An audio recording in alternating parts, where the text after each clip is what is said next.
The living room was filled with laughter, torn wrapping paper, and the clinking of wine glasses. Cousins passed around monogrammed jackets, aunties gushed over curated skincare sets, and my brother was already firing up the drone he'd just unwrapped. I looked around the room, scanning for a gift with my name on it. Nothing under the tree, nothing on the table, nothing at all. Then my mother, champagne in one hand, eyes glazed over, turned toward me with a chuckle. "Oh, sweetie," she said loudly enough for everyone to hear. "We forgot you existed." The whole room roared with laughter. I didn't. I just smiled. The kind of smile you learn after years of being the ghost in your own family. The smile that hides every scar, emotional, financial, invisible. The smile that says, "Okay." I stood up slowly, still smiling, and reached into my purse. I pulled out a manila envelope, tapped it once against my palm, then looked my family dead in the eyes. "No worries," I said calmly. "I bought the house this morning. You all have 30 days to leave." It took a second. The room, once buzzing with cheer, went dead silent. A fork clattered to the ground. My aunt froze mid-sip. My cousin blinked, confused. Then came the denial. "What are you talking about?" my brother asked, standing. "You're joking," someone else said. My mom stared at me like I'd just grown a second head. "What do you mean, you bought the house?" I opened the envelope and slid out a thick packet of papers, flipping to the front. Deed transfer. County Records Office. As of 9:15 this morning, this house is in my name. "Why would you do this?" my mom spat, the laughter now a distant memory. "Oh," I said, voice still sweet. "I figured since you forgot I existed, you wouldn't mind." No one moved. No one spoke. Not until my uncle finally whispered, "She's serious." I walked toward the mantel, placed the deed on it, then turned toward the camera in my mind. My name is Natalie Cole, and from wherever you're watching this, stay with me. Because being invisible was never the curse, it was the weapon they handed me.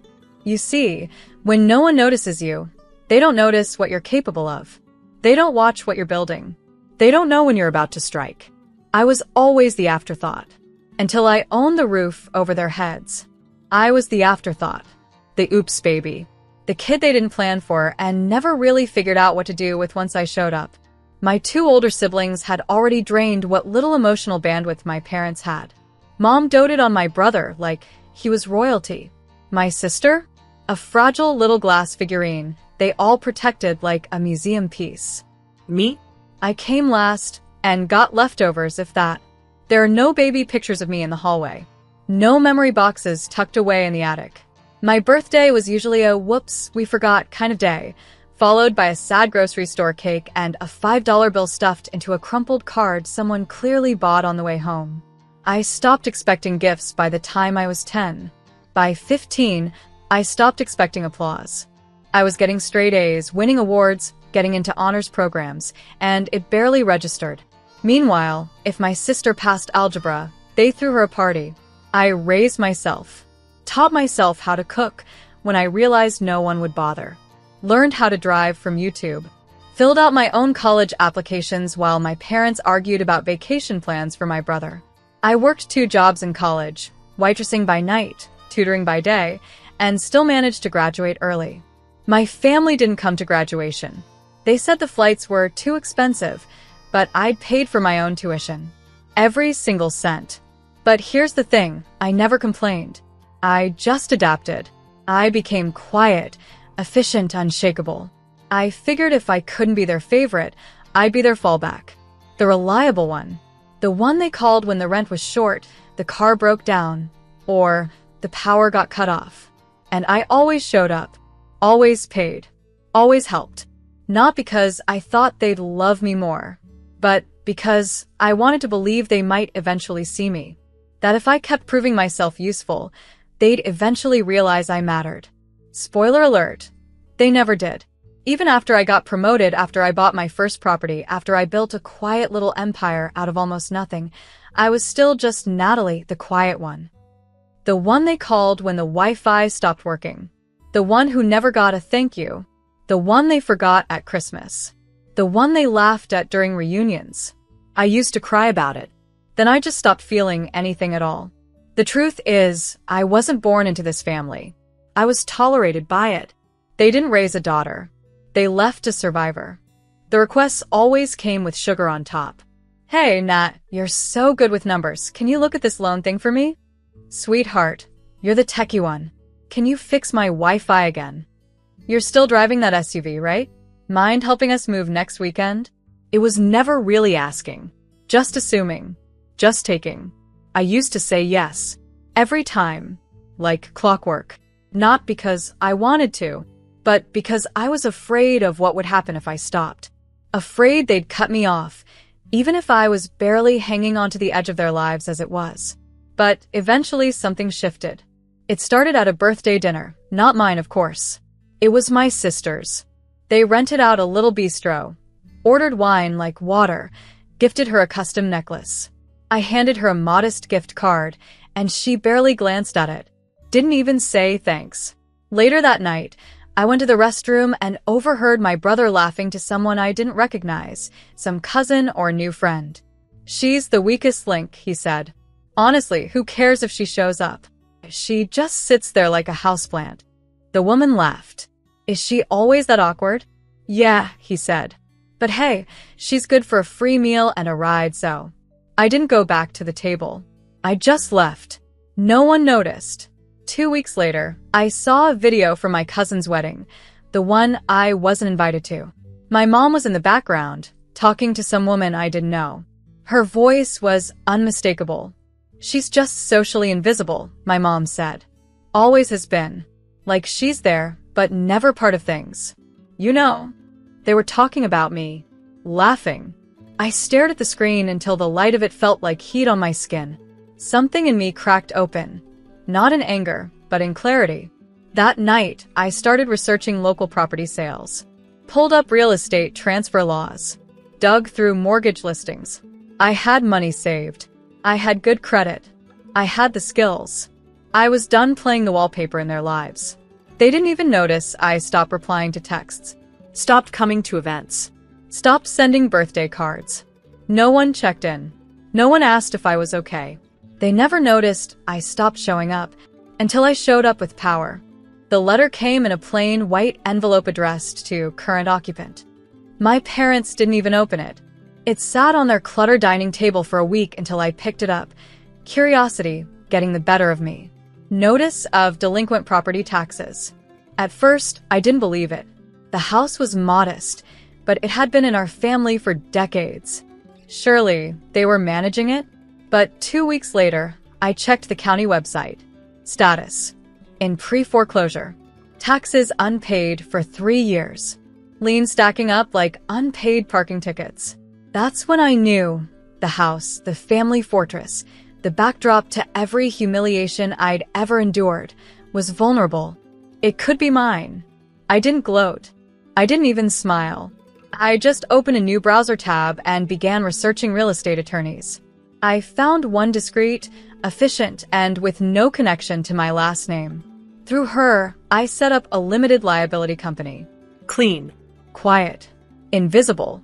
The house went to auction in 6 weeks. I made my offer through the LLC. No red flags. No fanfare. Just a name on a paper they wouldn't recognize. It was accepted. The deed was transferred. The title cleared. The home? Legally mine. I didn't tell a soul. At the next family dinner, I brought wine. Complimented Mom's casserole. Laughed when my cousin made that tired joke about me being the quiet one.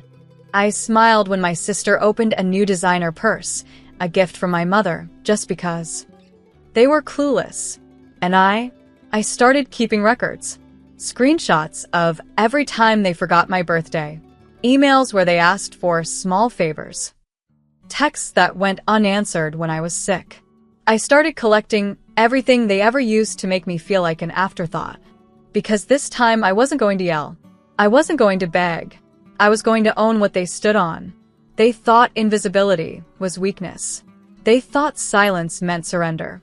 But they never learned that silence can be armor. That strategy lives in stillness. That power doesn't always arrive with a scream. Sometimes it arrives with a signature. The only thing louder than revenge is silence, wrapped in a deed. The wrapping paper crinkled, laughter bubbled, and the scent of cheap wine and cologne filled the living room. It was the annual Cole family reunion, more like a trophy parade for my siblings. Monica opened a Tiffany bracelet. Jared unwrapped a new smartwatch. Even the grandkids got custom jackets with their names embroidered on them.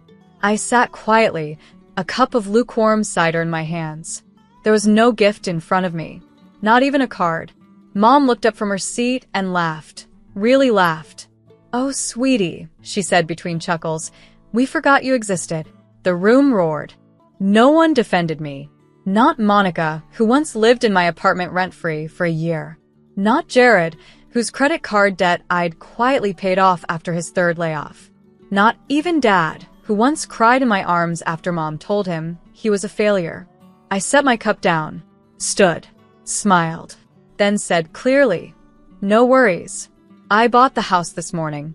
You all have 30 days to leave." The laughter died mid-breath. Silence rippled through the room like a power outage. Dad scoffed. "This is a joke." I reached into my bag, pulled out the deed, and handed it to him. "It's not," I said, voice even. He blinked. "Read the document once." Then again. His hand trembled slightly. "What the hell is this?" Jared asked, snatching it from him. Monica stood up, already defensive. "You can't do this. You wouldn't." "Oh, but I did," I said. "Months ago. You didn't notice. No one ever does." Mom's eyes welled up with angry tears. "Natalie, we're your family. You can't just kick us out." "You're right," I said gently. "You were my family, until you turned me into a ghost." Jared's face flushed. "We didn't ask for this. Why are you doing this now?" "You didn't ask," I nodded. "You just expected. Expected me to show up. Pay up. Shut up." Dad looked ready to explode.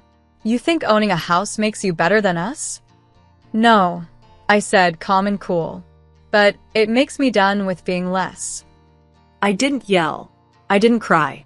I simply stepped forward and placed the deed on the mantel, right between Monica's cheerleading photo and Jared's college diploma. The same mantel that had never held a single photo of me. They shouted. They pled. They threw insults like hailstones. But I didn't flinch. I had been screamed at before. Forgotten. Used. But never again. This wasn't just revenge. It wasn't even about the house anymore.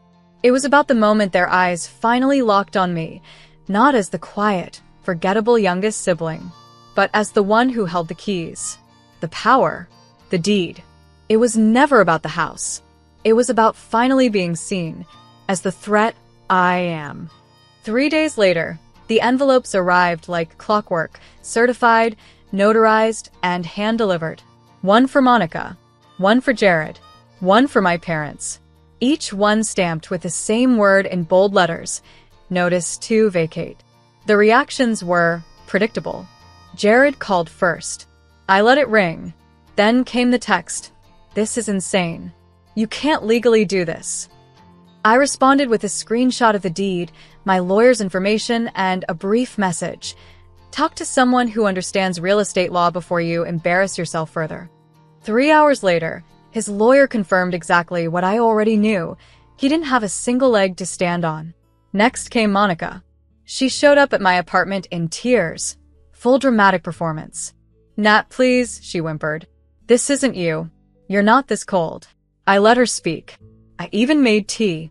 Then I asked her calmly, "What was I to you, Monica? When you lived on my couch for 9 months rent-free and I paid for your therapy bills, who was I?" She blinked, silent. "When you told Mom I was always doing the most for attention, the day after I got promoted, who was I to you then?" No answer. "I'm still that person," I said, handing her the tea. "Just with better boundaries now." Monica left without finishing her cup. My mother called that night, and the voicemail was unhinged. For minutes of ranting, weeping, accusing me of destroying the family. That I was the root of the dysfunction. That I was ungrateful for everything they did. Everything they did. They left me to raise myself. They raised Monica and Jared like royalty, and I was the janitor cleaning up the mess when the crown slipped. And Dad? I never heard from him directly. But 2 days later, Jared told me he found him passed out drunk on the porch with the eviction letter crumpled in his fist. They tried to save face. Monica told mutual cousins I was mentally unstable. Jared claimed I manipulated the system. Mom sent a mass email to extended family, framing herself as the victim. But here's the thing, no one believed them. Everyone had seen the way they treated me.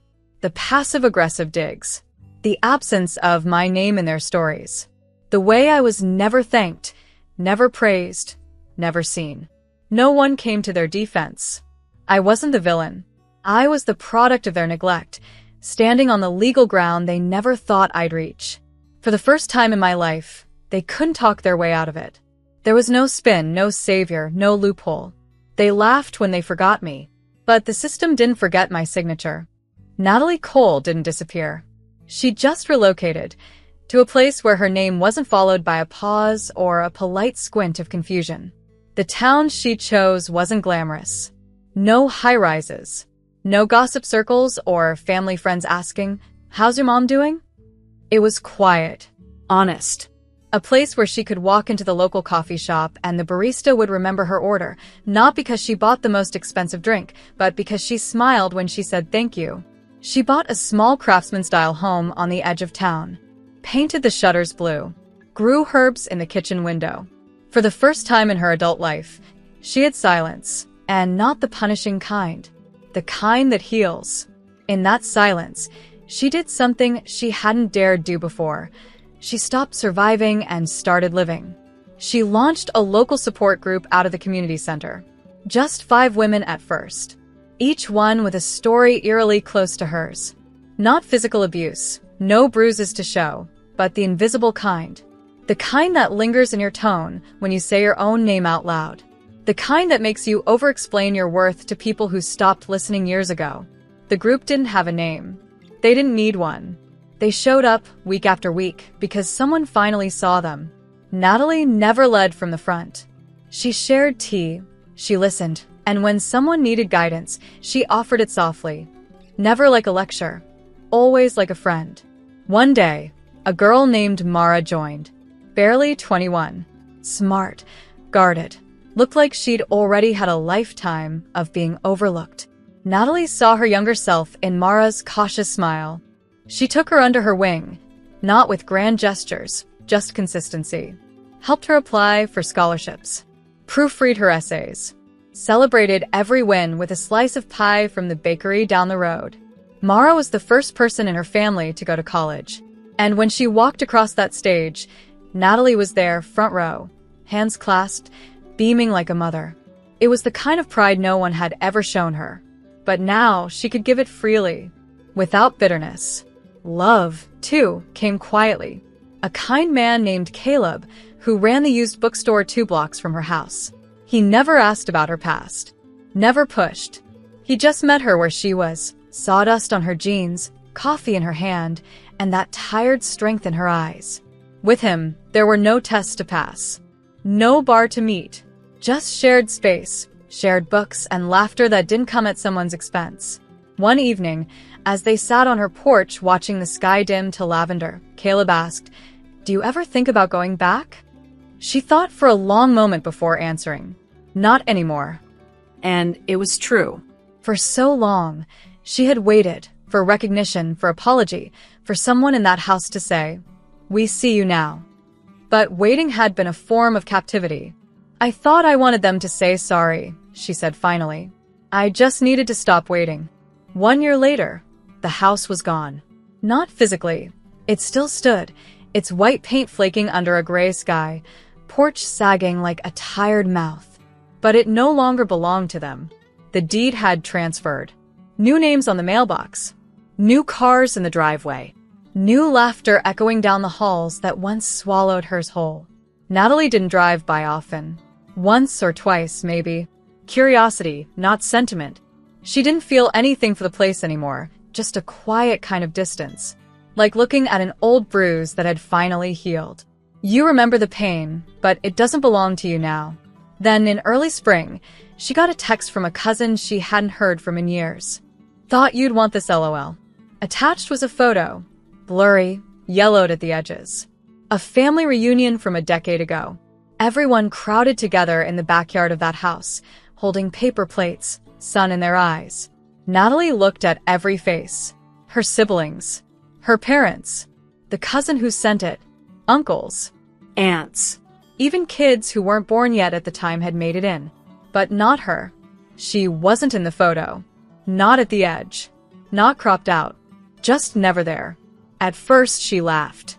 That bitter, knowing kind of laugh. Because that photo wasn't an accident. It was the perfect portrait of how she'd always existed in their world. Not at all. No one had asked where she was that day. No one had noticed she wasn't in the shot.